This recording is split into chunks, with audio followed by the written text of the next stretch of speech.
new AI understands laws of physics intuitively, says MIT. MIT researchers developed a new AI model, ADEPT, which they claim is able to understand some laws of physics intuitively. The model registers surprise when objects in simulations move in unexpected ways, like rolling behind a wall and not reappearing on the other side. MIT said the model could potentially help scientists explore how infants understand the world. It added, Google co-founders gained $2.3 billion after Sundar Pichai made Alphabet CEO. Google co-founders Sergey, Brin, and Larry Page added a combined $2.3 billion to their net worths after Google parent Alphabet's stock rose about 2%.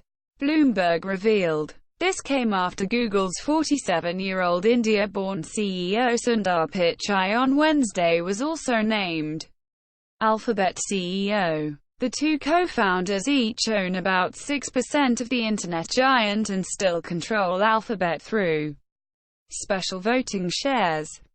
Apple may release an iPhone model with no charging port by 2021. Apple may release a new, completely wireless iPhone in 2021 which will lack a Lightning charging port.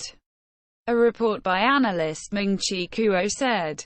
Kuo further said the iPhone maker would only remove the port from the highest-end iPhone. Apple has relied on their Lightning port for all its phones since it was first introduced on iPhone 5. In 2013, Sundar Pichai rejected Google shares worth millions in 2018. Bloomberg. Google's 47-year-old India-born CEO Sundar Pichai recently named the CEO of Google parent Alphabet as well. Rejected a big new grant of restricted stock in 2018 because he felt he was already paid generously. Bloomberg reported. Pichai, who joined Google in 2004, was made its CEO in 2015. He reportedly hasn't received an equity award in over 2 years. Instagram to ask new users their age to keep young people safe for 9 years after launch. Instagram announced the addition of a feature to know the birth date and subsequently the age of the users who will sign up on its platform this year. In the coming weeks, we'll give you more control over who can message you, the Facebook-owned platform said. This will help us keep young people safer, it added.